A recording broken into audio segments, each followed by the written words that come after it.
আল্লাহওয়ালা যে জমিনে আসবে জমিন বরকতপূর্ণ হয়। আল্লাহর প্রিয় বান্দা রসুলের ওয়ারিস আল্লাহওয়ালা আলেম তাকওয়াওয়ালা যে রাস্তা দিয়ে হেঁটে যাবে ওর পার্শ্বের কবরের আযাব মাফ হয়ে যাবে। হাদিস শরীফে আছে ওই আল্লাহওয়ালার মোলাকাতের জন্য যদি কেউ ঘর থেকে রওনা হয়ে আসে, আল্লাহ পাক প্রত্যেকের পাশে ৭০,০০০ রহমতের ফেরেশতা দিয়ে কাফেলা বানায়া দেন। দাম আছে না নাই?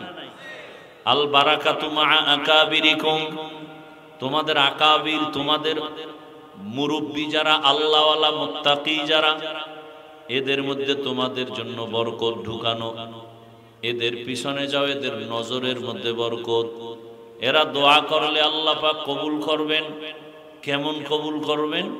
নবীজি হাদিসে বলেন লাউ আকসামা আলাল্লাহ লা আবাররা, এরা যদি কঠোরভাবে আল্লাহকে বলেন আল্লাহ এটা চাই, আল্লাহ বলেন আমি ওটা দিয়েই দিব।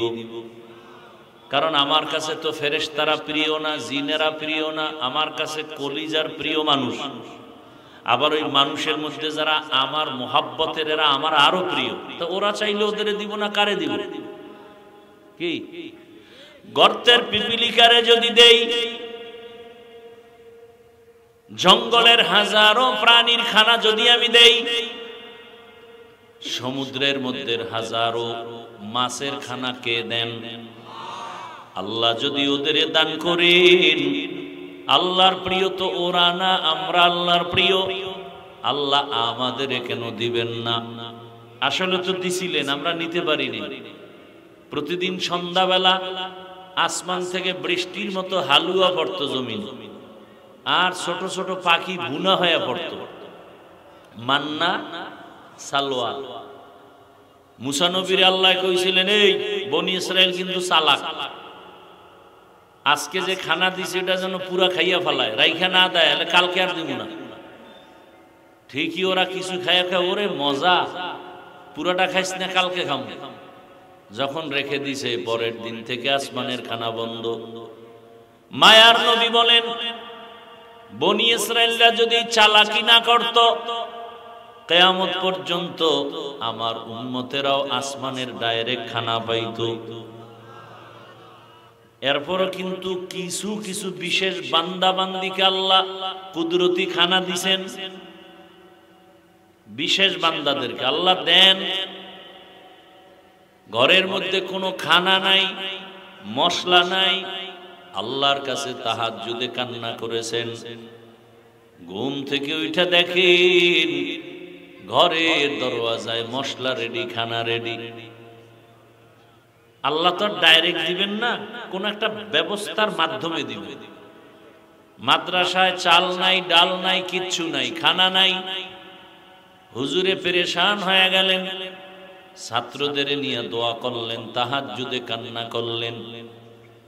সকালবেলা খানার আগ টাইমে ফজরের পর এক ট্রাক চাউল মাদ্রাসার সামনে হাজির। ট্রাক থেকে একটা লোক নাইমা বলে, হুজুর আমি গত রাত্রে স্বপ্ন দেখি আমার আব্বার কবরে আগুন জ্বলে। কে যেন আমাকে বলে মাদ্রাসায় দান করো, ছাত্রদের খানা দাও। আমার টাকার অভাব নাই, আমি চাল নিয়ে আসছি। এই দুপুরের খানার জন্য কি লাগবে? বলে গোশত এত কেজি। বলে সব আসতেছে, মশলা আসতেছে। 1 মাস 2 মাস 3 মাসের চাল আমি এক ট্রাকে পুরা দিয়ে দিলাম। রিজিকের মালিক কে? না গ্রামীণ ব্যাংক? কে? আল্লাহ রিজিক দিবেন। কিন্তু আমরা আল্লাহর কাছে চাই না, বান্দার কাছে এত পরিমাণ চাই, এর অর্ধেক যদি আল্লাহর কাছে চাইতাম। চাওয়ার মতো। কিসের মতো? চাওয়ার মতো লাগবে তো, আউলা জাউলা চাইলে হবে? আপনাদের এই এলাকায় চেয়ারম্যান এখানে মনে করেন হাঁটতেছে, কথার কথা। এবার যদি কলারটা ধরে ওখানে চেয়ারম্যান, আমার ভোট পাইছো না, কথা 50 কেজি চাউল দাও, এখন দিবে? বলবে তোর বাড়ি শুদ্ধ জ্বালায় যাবে, বেদ্যুবি করলি কেন? বলে তাহলে কেমনে চাইলে পাবো? কয় নিয়ম আছে, আমার অফিসে যাও, পিএস এর সাথে দরখাস্ত দাও, নিয়ম অনুসারে যদি চাও আমি তোমাকে 50 কেজি না 50 বস্তা চাউলের ব্যবস্থা করব।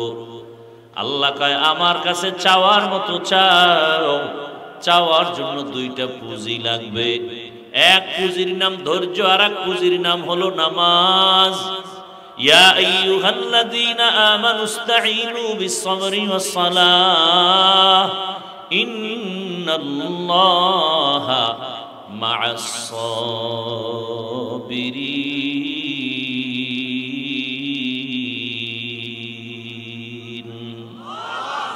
गर तवक्कुल मी कुनी हर सुबह शाम, मेरा सानत रिज़्क़ तू अज़ला मकाम, जुज़्बा हक़ ची ज़े मखाज़ इंसुजा, फज़ले उआ मस्ते दर जुमला जहा, हर गरीदे नेको तू तैयार है, जो न मांगे उससे तू बेजार है।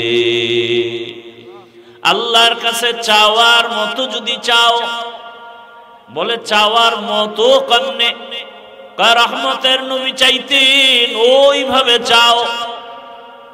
সাহাবায়ে কেরাম কেমন ভাবে চাইতেন? রহমতের নবীর থেকে দামি আর কেউ নাই, আছে? সেই রহমতের নবীর কোন প্রয়োজন হলে কার কাছে চাইতেন? আল্লাহর নবীর সাথে সাথে আমার আল্লাহর দিকে মুতাওয়াজ্জহ হয়ে যাইতেন। নবী বলেন ইজা সাআলতা ফাসআলিল্লাহ ওয়া ইজা ইসতাআনতা ফাসতাইন বিল্লাহ। যদি কিছু চাও, যার অভাব নাই তার কাছে চাও। ফকিরের কাছে তুমি ভিক্ষা চাইলে তোমারে দিবে? এক ফকিরনি আর এক ফকিরনির পিছে ঘুরি। দুনিয়াতে বড় ফকিরনি কারা? টাকাওয়ালা যারা, ওর হইল বড় ফকির। আমগো রিকশাওয়ালা গরিব, ওর 100 টাকার অভাব মিটে যায় 100 টাকায়। আর বড় লোকের লাখ টাকায়ও অভাব মিটে না, ওর লাগতেই থাকে। একতলা বাড়ি, দোতলা, তিনতলা, পাঁচতলা হবে না, ঢাকায় হবে না, সিঙ্গাপুরে লাগবে, কক্সবাজারে লাগবে। বাড়ি বানাও, খালি বাড়ি বানাও। এরপরে মাইনকেসিফে আটকায় গেলে জঙ্গলে ঘুরো, ঠিক না? বড় ফকির কারা? টাকাওয়ালা যারা, ওদের অভাব বেশি, গরিবের অভাব কম। ও রিকশা চালায়, রিকশা চলে না, হেঁটে যাবে। বড় লোক এত বড় ফকির, ওর গাড়ি নষ্ট হয়ে গেলে হেঁটে যাওয়ারও শক্তি তার নাই, গাড়ি চালাবারও শক্তি নাই। দুনিয়াতে গরিবরা সফল এবং সবল, দুর্বল বড় লোকেরা। গরিবেরা সমুদ্রের মাঝে গিয়া মাছ ধরিয়া আমগো কাছে দেয়। যদি গরিবেরা মাছ না ধরতো, বড় লোকের কপালে ইলিশ মাছ কোনোদিন জুটতো না। গরিবেরা যদি ধান না কাটে, কপালে বড় লোকের চাল নাই, গম নাই, রুটি নাই। গরিবেরা যদি মানুষের ঘরে কাজ না করে, বড় লোকের বিল্ডিং যাবে গরুর গোয়াল ঘর হয়া। বড় লোক কত ফকির, ওর জোতা মোছার সুযোগ নাই, ওর কাপড় ধুইয়া দেয় গরিবেরা, খানার প্লেট ধুইয়া দেয় গরিবেরা। বউ তো চৌধুরী বংশের বউ, এরে আনছে যৌতুকের টাকা লাগায়া, এরে আগুনের কাছে নেওয়া যাবে না, চেহারা ঝলসে যাবে।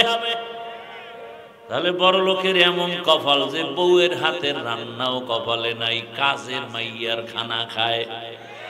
যেই কাজের মেয়েরা প্রস্রাব পায়খানা করিয়া পরিচ্ছন্ন হয় না, ওযু করে না, এদের খানা কেমন সান কপাল।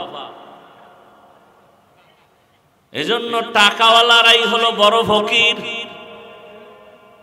বড় লোক গরিবরা যেখানে রাত সেখানে কাজ, কোনো টেনশন নাই। একটা কাঁচামরিচ পাইছে 3 প্লেট নাই, একটা পোড়ামরিচ পাইছে 3 প্লেট নাই, একটা ডিম ভাজা হইলে 10 প্লেট নাই। আর কি খাও? দুনিয়াতে রুচি সব ওগই দিয়া রাখছে।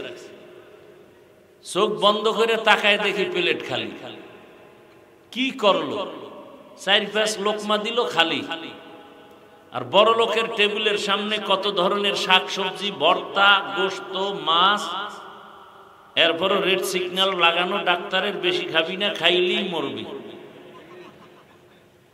কেমন কপাল চিন্তা করেন। কাতে কি করবো, দেখে দেখে জিব্বে খালি বাড়ি মারি।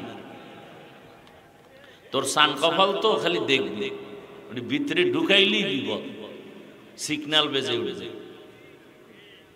বিল্ডিং বানাইছো ভালো কথা, মখমলের চাদরে ঘুমাবি না, কয় কেমনে, কয় কাঠের উপরে শুয়ে থাকি, নরম বিছনায় ঘুমাইলে বিপদ। আর বড় গরিবেরা একটা ইট মাথায় দিয়ে ঘুম, আরে ঘুম, এরে আজরাইলে উড়াইতে পারতো না, এমন ঘুম দিছে। আর বড় লোকের ট্যাবলেট না খাইলে ঘুমই নেই। আল্লাহ হেদায়েত দান করুন। রহমতের নবী গরিবদের জন্য সুসংবাদ দিছেন।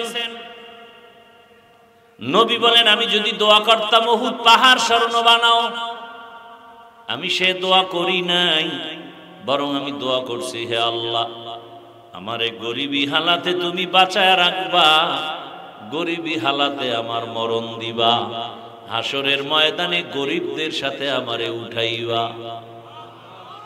নবী বলেন, এ গরিবেরা বড় লোকের বাড়ি গাড়ি দেখে আফসোস করিস না, ওই 10 তলা বিল্ডিং উঠাইয়া লাভ কি যদি ঘুমাইতে না পারে? সুইস ব্যাংকে কোটি টাকা রেখে লাভ কি যদি চেক বই না থাকে? এই টাকা ওর কপালে নাই, লুটে ফুটে অন্যরা খাবে। গরিবরা ধৈর্য ধারণ কর, বড় লোকের বাড়ি গাড়ি দেখি আফসোস করিস না। যদি গরিব অবস্থায় ধৈর্য ধারণ করে আমার মালিকের আপন বানায় চলো, ওই বড় লোকের 500 বছর আগে জান্নাতে যাইবা। আতিনা ফি দারে দুনিয়া না হাসান, আতিনা ফি দারে উকবা না হাসান, ইয়া গিয়াসাল মুস্তাগীসিন ইহদিনা লিফতিখারা বিল উলুমি ওয়াল গিনা। দুনিয়ার সবাই ফকির, ধনী কে? জোরে বলেন। আল্লাহ কেমন ধনী, যার কোনো অভাব। আর দুনিয়াতে যত বড় ধনী তার তত বড় অভাব। ইয়া আইয়ুহান নাস আনতুমুল ফুকারাউ ইলাল্লাহ ওয়াল্লাহু হুয়াল গানিয়্যুল হামিদ।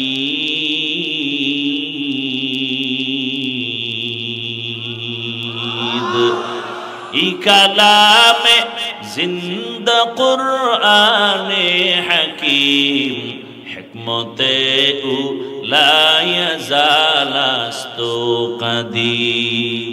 বাখা কুরআন কালামুল্লাহ বশনু কদিমাস্তি কদিমাস্তি নইনো।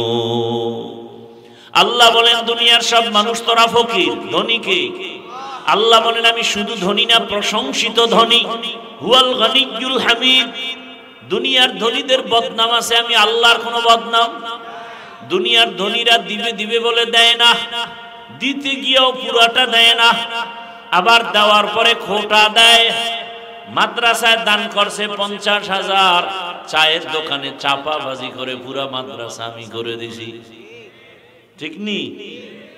দুনিয়ার সব ধনীদের বদনাম আছে, আর আমি আল্লাহ কেমন ধনী? আমি আল্লাহ প্রশংসিত ধনী, আমার কোনো বদনাম নাই। কেন?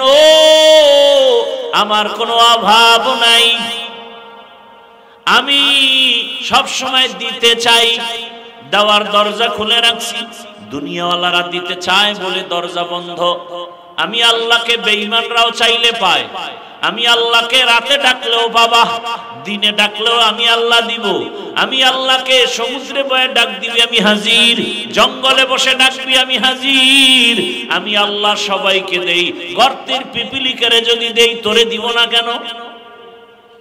এ কারণে আমার দেওয়ার দস্তারখান থেকে কাফেরেরাও খায়, আমার দেওয়ার মধ্যে কোনো কমতি নাই। এই কারণে যেই গাছের ফল মুমিন খায়, বেঈমানও সেই গাছের ফল খাওয়ার স্বাধীনতা পায়। যেই নদীর মাছ মুমিনেরা খায়, বেঈমানেরাও সেই নদীর মাছ খাওয়ার স্বাধীনতা পায়। কারণটা কি? আমি আল্লাহ হলাম প্রশংসিত ধনী। গর্তাওয়াকুল মিকুনিহার সুবহ শাম মিরাসানাদ রিজকে তু আজলা মাকাম। এরে আল্লাহর বান্দারা, আল্লাহ তাআলা বলেন তোমাদের জন্য বরকত ঢুকায় রাখলাম। আকাবিরিন যারা, তাদের মধ্যে আল্লাহ ওয়ালা যারা, এদের মাঝে তোমাদের জন্য অনেক বরকত।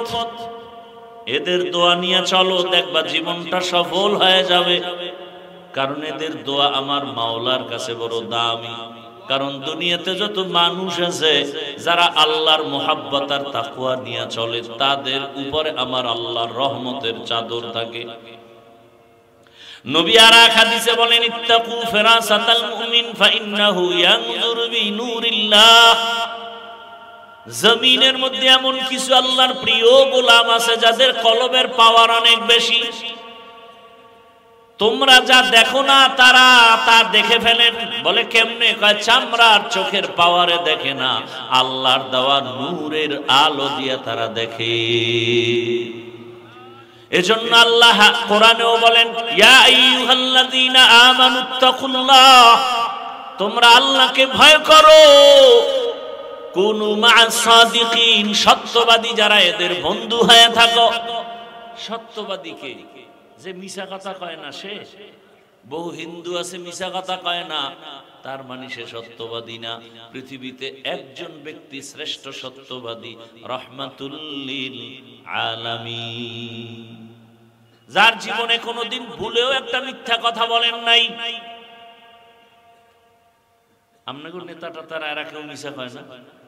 কয় মানে মোবাইলটা কানের মধ্যে লাগাইয়া ঘরে বয়ে খায় আমি জমিনেই নাই, ঘরের ভিতরে বয়ে খায় আমি জমিনেই নাই। তো একজনে ধৈর্য খাই মিছা কথাটা কইলে কেন? কারণ আসলে আমি জমিনে ছিলাম না। তো কই ছিলাম? আমি খাটের উপরে বয়েছিলাম। এই মিথ্যা প্রচার করার মূল ফ্যাক্টরি এখন মোবাইল। আল কিযবু ইহলিক, মিথ্যা মানুষকে ধ্বংস করে নেয়। ইয়াকুমাল কিযব ফাইন্নাল কিযবা ইয়াহদি ইলাল ফুজুর ওয়া ইন্নাল ফুজুরা ইয়াহদি ইলান নার। মিথ্যা মানুষকে চূড়ান্ত জাহান্নামে নিয়ে যায়। ওয়াইলু ইয়াউমাইযিল লিল মুকাজ্জিবিন, আল্লাহ বলেন মিথ্যাবাদীর জন্য জাহান্নাম, ওয়াইল নামক জাহান্নাম। জাহান্নামের ভেতরে ভয়ঙ্কর স্তর, জাহান্নামের নাম ওয়াইল। ওয়াইল নামক জাহান্নাম, নামাজি মুসল্লির জন্য ওয়াইল নামক জাহান্নাম। আরাইতাল্লাযী ইউকাযযিবু বিদ্দীন ফাযালিকাল্লাযী ইয়াদউল ইয়াতীম ওয়া লা ইয়াহুদ্দু আলা তাআমিল মিসকিন। এরপরে কি? ফাওয়াইলুল লিল মুসাল্লিন, নামাজি মুসল্লির জন্য ওয়াইল নামক জাহান্নাম। এবার বুঝেন কি নামাজ পড়েন। একদল নামাজি বিনা হিসাবে জান্নাতে যাবে, আর একদল নামাজি আল্লাহ নিজেই বলেন তাদের জন্য ওয়াইল নামক জাহান্নাম। নামাজও পড়ে, সুদের টাকায় ব্যবসাও করে। এরকম কেউ নাই? এই এলাকায় হয়তো কম থাকতে পারে। যারা সুদের টাকায় ব্যবসা করে ওরা কত খারাপ। 24টা ঘন্টার সেকেন্ডে অল টাইম তার গর্ভধারিণী মায়ের সাথে জিনার গুনাহ হয়। কি আউযুবিল্লাহ না নাউযুবিল্লাহ? আল্লাহ বলেন আমি আল্লাহ নিজে রেডি তার সাথে যুদ্ধ করব। ইয়া আইয়ুহাল্লাযীনা আমানুত্তাকুল্লাহ ওয়া যারু মা বাকিয়া মিনার রিবা ইন কুনতুম মুমিনিন ফাইন লাম তাফআলু ফাযানু বিহারবিন মিনাল্লাহি ওয়া রাসূলিহি। মুমিন আল্লাহকে ভয় করো এবং তোমরা সুদের থেকে নিজেরে বাঁচায় নাও যদি খাঁটি মুমিন হয়ে থাকো। এরপরও যদি তেরামি করিয়া ওই পথে যাও, রেডি থাকো, আমি আল্লাহ তোমার সাথে যুদ্ধ করার জন্য রেডি। ভাইরা আমার, আল্লাহ বলেন আমাকে ভয় করো এবং দুনিয়াতে যারা ভালো চরিত্রবান এদের সঙ্গে বন্ধুত্ব করো। কারণ আতরের দোকানের কাছে গেলে আতর কিনতে পারবা, না পারলেও তো ঘ্রাণ পাইবা। ভালো মানুষের সাথে যদি সম্পর্ক রাখো, জীবনটা সুন্দর হবে, ভালো হবে। আর চরিত্রহীন মানুষের সাথে যদি চলো, তোমার জীবনটা নষ্ট হয়ে যাবে। ভাইরা আমার, বাসে লেখা আছে, অনেক সময় দেখবেন ধূমপান নিষেধ। এরকম দেখছেন কোনদিন বাসে লেখা ধূমপান নিষেধ? এরপরও কি কেউ ধূমপান করে বাসের মধ্যে? করে, ড্রাইভারও করে, হেল্পারও করে, কন্ট্রাক্টরও করে। নিষেধ করলে ধোঁয়াটা আমার দিকে মারে। মসজিদে লেখা আছে ধূমপান নিষেধ, কি আছে? এরপরও কেউ ধূমপান করে না। বাসে লেখা ধূমপান নিষেধ, এরপরও করে। মসজিদে লেখা নাই ধূমপান নিষেধ, এরপরও কেউ করে না। এরপরও তাকায় দেখবেন কারণটা কি? বাসে লেখার পরেও মানুষ কেন ধূমপান করে? মসজিদে লেখা নাই, এরপরও কেউ কেন করে না? এর একমাত্র কারণ হলো পরিবেশের বড় অভাব। কিসের অভাব? দেখেন, এই যে মাদ্রাসার একটা ছাত্র, এখানে কয়েকজন পাগড়ি নিল, ছোট একটা বাচ্চা তেলাওয়াত করছে না? কথা বলেন না কেন? এই বয়সের বাচ্চা কি স্কুলে নাই? আছে না নেই? এই বাচ্চা স্কুলে যায়, এই বয়সের বাচ্চাটা মাদ্রাসায় আসে না? আসে না? মাদ্রাসায় এসে যে অক্ষর পরে, স্কুলে গিয়েও কিন্তু সে অক্ষর শিখে, স্বরে ও স্বরে আর রস্যি দীর্ঘি পড়ে না? পড়ে না? মাদ্রাসায় সেই ছেলেটা শিখে সরতে ওযু, সরায়াতে আল্লাহ। ঠিক এই সন্তানটা স্কুলে গিয়া পড়ে সরাতে অজাগর। দেখছেন নি কারবার? সরায়াতে আপা, একই অক্ষর। মাদ্রাসায় শিখলো ওযু, স্কুলে গিয়া পড়লো অজাগর। মাদ্রাসার ছেলেটা মাকে বলে, আম্মু ওযু কি? এটা আজান দেওয়ার আগে ওযু করে নামাজ পড়া লাগে, পবিত্র হওয়া লাগে। মা, সরায়াতে যে পড়লাম আল্লাহ, আল্লাহকে? আসমানের মালিক, সূর্যের মালিক, তোমারে যে বানাইছেন তিনি আমার আল্লাহ। এই একই অক্ষর স্কুলে গিয়ে শিখছে কি? অজাগর। সন্তানটা মাকে বলে, আম্মু অজাগর কি? কয় এটা একটা প্রাণী, সাপ, এটার মেজাজ গরম, যারে পায় তারে মারে, তারে ধরে। সন্তানটা অজগরের শিক্ষা পাইয়া অন্তরের গরম বানাইয়া এবার ফাঁকে ফাঁকে গেলাস ভাঙে, প্লেট ভাঙে, সুকেস ভাঙে। মাকা এমন কেন করো? কয় অজগর। কি বুঝেননি বিষয়? বুঝেন কিছু না? ফাও কইতেছি। একই অক্ষর স্কুলে শিখলো অজগর, মাদ্রাসায় শিখলো কি? ওযু। সমস্যাটা কোথায়? ওখানের পরিবেশ আর এখানের পরিবেশ কিনা এক না। ওটা দুনিয়া, এটা আখেরা। ওইটা দুনিয়া, এটা আখেরা। দিল ভালো না, এই জন্য ওদের লেখাপড়াও কিনা।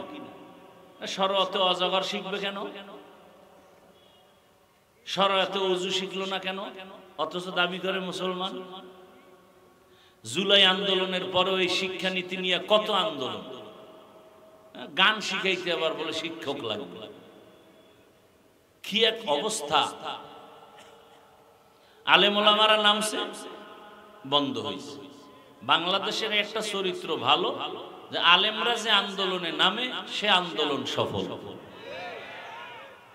আর আলেমদেরকে অ্যাবাউট করে কোন বান্দা কিছু করবে, সেই দুঃসাহস আজও পর্যন্ত কেউ দেখাইতে গিয়া সফল হতে পারেনি।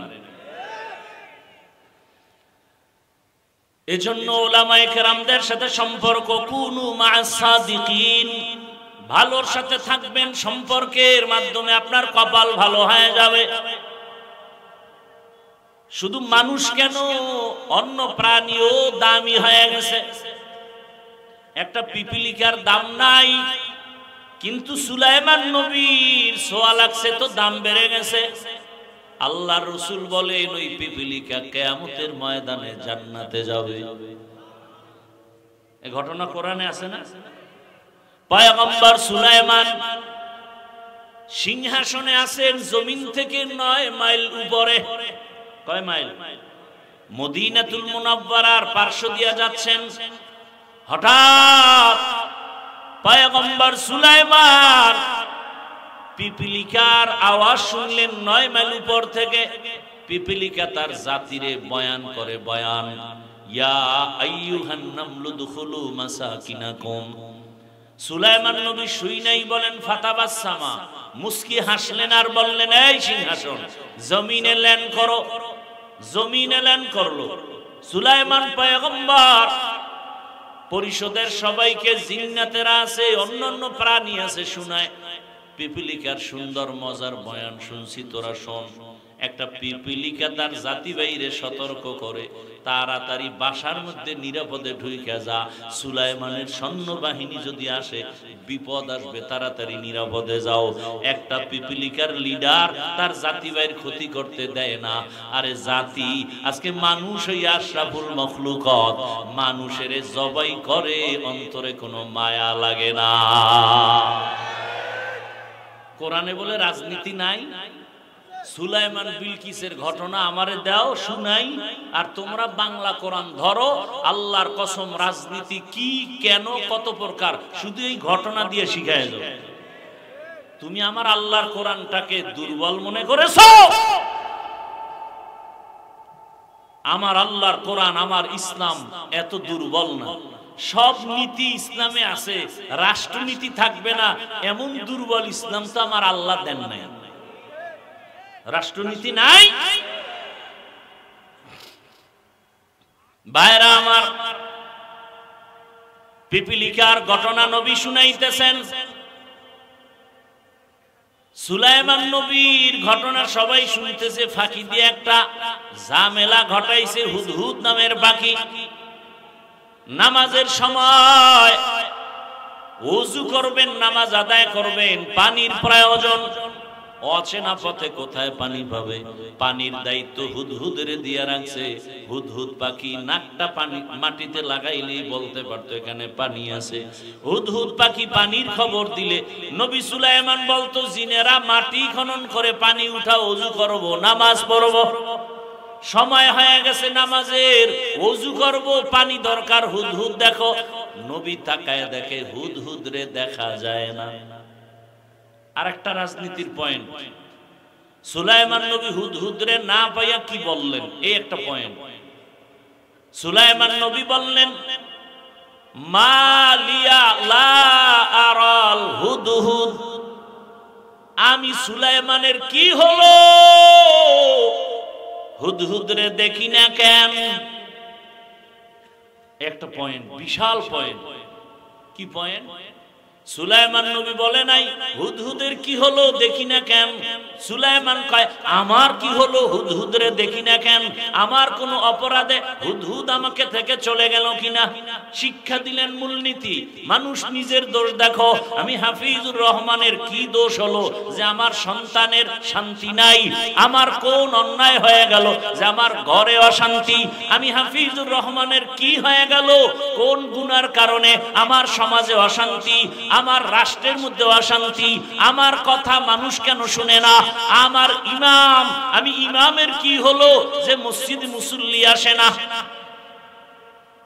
সব এমপি, সব মন্ত্রী, সব ডাক্তার, প্রফেসর, সব এসপিডিসি যদি চিন্তা করত আমার কোন অপরাধের কারণে সমাজে অশান্তি, এই চিন্তা কইরা যদি নিজেকে মালামাত করত, নিজেরে সংশোধন করত, সোনার বাংলায় র‍্যাব আর্মির বেতের বাড়ি লাগতো না, পুরা দেশটা বেহেশতের বাগান হতো। এজন্যই শুরুতে বলেছি, ইসলাম যতদিনে জমিনে কায়েম হবে না, আল্লাহর কসম ততদিন পর্যন্ত জমিনে শান্তি আসবে না। ইসলাম হলো একমাত্র শান্তির ঠিকানা। পিপিলিকার সম্পর্ক সুলাইমানের সাথে হওয়ার কারণে নবী বলেন কিয়ামতের ময়দানে পিপিলিকা জান্নাতে যাবে। পিপিলিকা জান্নাতে গেলেও কি না গেলেও কি, তা যাবে কেন? আল্লাহ বুঝায় যে ভালোর সাথে থাকলে যে ভালো হওয়া যায়, এটা প্রমাণ দিতেছি। একটা গাভী জান্নাতে যাবে, আল্লাহর কাছে ওই পিপিলিকার দাম কেমন, কর নামে সূরা নাজিল করে দিছে। সূরার নাম কি? পিপিলিকার নামে সূরা, গাভীটার নামে সূরা, নাম কি? সূরা বাকারা। গাভীটা এত দাম, কিয়ামতের ময়দানে রহমতের নবী বলেন এই গাভী জান্নাতে যাবে। এত দাম হলো কেন? ও গাভীটা আল্লাহ স্মরণ দিয়ে বানাইছে। মূসা নবীর সাথে সম্পর্কের কারণে দাম বেড়ে গেছে। দুনিয়াতে এক বড় বেঈমান আপনারা সবাই চিনেন, নাম হলো ফেরাউন। জানা থাকলে বলেন ওর স্ত্রীর নাম কি? আসিয়া কি জাহান্নামী? এত বড় বেঈমানের ঘরে থেকে আসিয়া কত দামি হয়ে গেল। রহমতের নবী বলেন কিয়ামতের ময়দানে আসিয়ার সাথে আমি মুহাম্মদের বিবাহ হবে। কিয়ামতের কঠিন দিনে জান্নাতের একটা দরওয়াজা খুলে ফেরেশতারা 4 জন নারীকে ডাকবে, আসো, তোমাদের কোনো হিসাব নাই, তাড়াতাড়ি জান্নাতের যে কোনো দরজা দিয়ে ঢুকে যাও। কয়জন নারীকে ডাকবে? 4 জন। এর মধ্যে একজন হলো আসিয়া। অথচ ফেরাউনের ঘরে থাইকা এত ক্ষমতা, এত টাকা, সব কিছু লাথি মেরে আল্লাহকে আপন বানায় নিছে। এত বড় বেঈমানের ঘরে আসিয়া আল্লাহরে পাইলো কোন সূত্রে? একটা সূত্র লাগবে না? ওই ঘটনার মূলে কে? পয়গম্বর মুসা। মুসা নবীরে ছোটবেলা লালন পালন করছে না? সৎসঙ্গে স্বর্গবাস, অসৎ সঙ্গে সর্বনাশ। ভালোর সাথে সম্পর্ক, এই কারণে আসিয়াকে আল্লাহ পাক এত দামি বানায় দিলেন। কিয়ামতের ময়দানে 4 জন নারীর মধ্যে আসিয়া হবে একজন, যাকে বিনা হিসাবে জান্নাতে ডাকা হবে।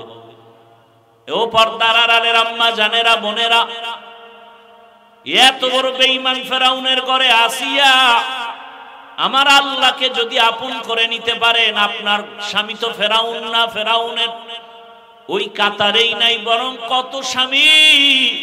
আপনি মা যদি নামাজ আদায় করেন, স্বামী গর্ব করে যে আমি বেনামাজি হলো, আমার স্ত্রী বড় ভালো 5 ওয়াক্ত নামাজ পড়ে। এরে আম্মা জানে কারণে আপনাদের এত সম্মান। আপনারা তো যদিও খাদিজা না, আয়েশা না, তবে তাদের মতোই তো নারী। এই যে স্টেজের মধ্যে 5-7টা সন্তানের মাথায় পাগড়ি দিলাম, এরা কোরআনের হাফেজ। একটা ছোট বাচ্চার তেলাওয়াত মুমিনের দিলটাকে আকৃষ্ট করে ফেলেছে, এত সুন্দর তেলাওয়াত। আজকে খবর নিয়ে দেখেন, এই হাফেজদের মা বাবার মতো ঈদের আনন্দে আর কেউ নাই। এরে আম্মা জানেরা, আল্লাহ সন্তান দিয়েছেন, সন্তানটাকে আপনি ডাক্তার বানান, ইঞ্জিনিয়ার বানাবেন, প্রফেসর বানাবেন, এসপি বানাবেন, ওসি বানাবেন, ডিসি বানাবেন, এমপি বানাবেন, আলহামদুলিল্লাহ, বাধা নাই। তবে বেয়াদব বানাবেন না। আল্লাহর কোরআন শিখায়া দেন, ডাক্তার হবে, কোরআন পড়বে, নামাজ পড়বে, মা বাবার জন্য দোয়া করবে, জীবন সফল। এমন ডাক্তার নাই? এরে আমার কলিজার যুবক, তোমার লাইনের জেনারেল যুবক আছে, স্কুলে পড়ে, কলেজে পড়ে, নামাজও পড়ে, নাই? তোর কপালটা এত খারাপ কেন? তোমার কপালে কার বরদোয়া লাগছে যে তুমি পড়তে পারো না? তোমার মতো জেনারেল লাইনের কত বান্দা রাস্তায় গাড়ি চালায়, নামাজ ছাড়ে না, নদীর মধ্যে মাছ ধরে, নামাজ পড়ে, কৃষি কাজ করে, নামাজ পড়ে, র‍্যাব, আর্মি, পুলিশ, বিডিআরের চাকরি করে, নামাজ পড়ে, ওসি, ডিসি, এসপি চাকরি করে, নামাজ পড়ে। তোমার কপাল কেন এত খারাপ যে তুমি স্কুলে পড়ো, নামাজ পড়তে পারো না, চাকরি করো, নামাজ পড়তে পারো না? তোমার কপালে কার জানি বরদোয়া লাগছে। ওই ছেলেটা স্কুলে পড়িয়া নামাজ পড়ে কেন? যাও ঢাকা কলেজে গিয়া দেখো, মাথায় পাগড়ি, বড় দাড়ি, বড় জামা, কলেজে পড়ে। পিছন দিক দিয়ে একজন কয় কিও কোন মসজিদের খতিব? কয় খতিব তো দূরের কথা, আমি আরবি পারি না। কয় এই বেশভূষায় যাও কই? কয় ঢাকা কলেজে পড়ি। স্যারেরা কিছু কয় না? কয় কয় কি কয়? কয় আমাদের কলেজের মধ্যে এই সন্তানটা বড় ভদ্র সন্তান। তোমার ক্লাসে কি মেয়েরা নাই? কয় আছে। মাঝে মাঝে আড্ডাখানায় ডাকে না? কয় ডাকে। চলো রিসোর্টে যাব, পার্কে যাব। আমি তখন ইস্তেগফার পড়তে থাকি, আল্লাহর কুদরত আমার পক্ষ হইয়া কয়েকটা মেয়ে বলে ও আল্লাহর পথে আছে, ডিস্টার্ব করিস না, ওরে বাদ দে, আমরা চল। ঢাকা কলেজে এই মিথ্যা বলতেছি? তো তোমার কপাল খারাপ কেন বলো বাবা? আর ওরা কেন এই লাইন পাইলো? একমাত্র কারণ কোরআনের ছোঁয়া, উলামায়ে কেরামের ছোঁয়া, দাওয়াত ও তাবলীগের ছোঁয়া। এরে আমার যুবক, এখনো সময় আছে, তওবা করো। ডাক্তার হও কিন্তু বেয়াদব হইও না, এখনো সময় আছে, তওবা করো। 5 ওয়াক্ত নামাজ পড়ো, মা বাবার দোয়া নিয়ে চলো, শিক্ষকের দোয়া নিয়ে চলো, উলামায়ে কেরামের দোয়া নিয়ে চলো। আর আমার আল্লাহকে বলো, হে মালিক, জীবনে তো মনের আশা পূরণ করে দাড়ি কম কাটলাম না, নামাজ কম ছাড়লাম না, পার্কে কম দৌড়াইলাম না, সারা রাত মোবাইলে গুনাহ কম করলাম না। ও যুবক, আরো কি মোবাইলে গুনাহ করার আশা বাকি আছে? তো বল আমাকে, যে আর কত রাত্র সারা রাত মোবাইল চালাইলে আশা পূরণ হবে বল? আর কতবার দাড়ি কাটলে আশা পূরণ হবে? আর কতবার পার্কে পার্কে দৌড়াইলে আশা পূরণ হবে? আর কতদিন দাড়ি কাটলে তোমার আশা পূরণ হবে? এবং এটাও বলো তোমার হায়াতের বাকি আছে কতদিন? এমন একটা দিন নেই গাড়ির নিচে যুবকের লাশ, পানির নিচে যুবকের লাশ, ঘুমের বিছানায় যুবকের লাশ। কয়দিন আর বাঁচবা? আর মরণের অস্ত্র লইয়াই তো 24 ঘন্টা দৌড়াও। বাইক বাইক কি কয় এলাকায়? মোটর সাইকেল, মরণ সাইকেল বলে। হ্যাঁ, তাহলে এই যে মোটর সাইকেল বাইক নিয়ে দৌড়াও, এই যুবকেরা সত্য কথা স্বীকার করো, মিছা কইস না। বাস, ট্রাক, লঞ্চ, বিমান আর বাইক, কোনটা অ্যাক্সিডেন্ট হয়ে মরে বেশি গড়ে বলতো? জানো এইটা মরণ ফাঁক, এরপরে যে ডেলি দৌড়াও, মায়ের থেকে বিদায় নিয়ে যাও না প্রতিদিন? বিদায় নিয়ে যাবি, কারণ তোর আর বিদায় নেওয়ার টাইম নেই। আর ভালো কাজে তো যাও না, যাও তো আকাম করতে। ভালো কাজে গেলে তো একটা চিন্তা করা যেত ফেরত আবি, যাও তো আকাম করতে। বাইকে উঠলেই শরীরে আগুন জ্বলে, পেছনে বিপরীত পার্স থাকলে তো আরো আগুন লাগে। যুবক বাবারা, বেয়াদবি ক্ষমা চাই, রাগ করো না। আমি কিন্তু বলি না তুমি আমার মতো হুজুর হয়ে যাও, মাদ্রাসায় যাও। আমি বললাম ডাক্তার হও, ইঞ্জিনিয়ার হও, প্রফেসর হও, এসপি, ডিসি, ওসি হও, তবে আল্লাহর কোরআন পড়ো, মা বাবার দোয়া নাও, শিক্ষকের দোয়া, আলেমদের দোয়া নিয়া। তুমি যদি ডাক্তার হও জীবন ধন্য, ইঞ্জিনিয়ার হও জীবন ধন্য। আর যদি বেয়াদব মার্কা ডাক্তার হও, তাসলিমার মতো জুতার বাড়ি খাইয়া দেশ থেকে পালাতে হবে। অনুরোধ করে বলবো, তবে ওই শুরুতেই বলছিলাম আবু জাহালওয়ালা কপালের মানুষও আছে, ওমরের কপালওয়ালা মানুষও আছে। যারা ওমরের কপালওয়ালা তারা ভাববে জীবনে তো কম গুনাহ করি নাই, আর গুনাহ করব না, তওবা করব। মনে মনে আল্লাহকে বলবে, আল্লাহ জীবনে কত দাড়ি কাটলাম, নামাজ ছাড়লাম, বেপরদায় চললাম, তুমি মাফ করো। আজকে থেকে আর নামাজ ছাড়বো না, দাড়ি কাটবো না, বেপরদায় চলবো না। মা বাবার দোয়া নিয়া, শিক্ষকের দোয়া নিয়া, উলামায়ে কেরামের পরামর্শ নিয়া নবীর তরিকা মেনে চলবো। ও বাবারা, তওবা করার যদি কারো নিয়ত হয়, অন্তরে মুনাফিকি না থাকে, খাঁটি তওবার নিয়ত যাদের আছে, দুটো হাত আমার আল্লাহকে দেখাইয়া দাও। আয় আল্লাহ তাআলা হাতগুলো কবুল করে নেন, তওবা কবুল করে নেন, তওবার উপরে মজবুত হইয়া চলার মতো তৌফিক দান করেন, আমিন। আল্লাহ আমাদের সবার তওবা কবুল করে নেন। আরো জোরে বলেন। নামাজ লাগবে, রোজা লাগবে, ইসলাম লাগবে, জান্নাত লাগবে। জান্নাত লাগলে এগুলোও লাগবে। আর যদি বলেন আমার জান্নাত লাগবে না, তো ভোর রাত্রে আল্লাহরে বইলে ফেলেন যে আল্লাহ ফেরাউন যা চাইছে তুমি আমারে তাই দাও।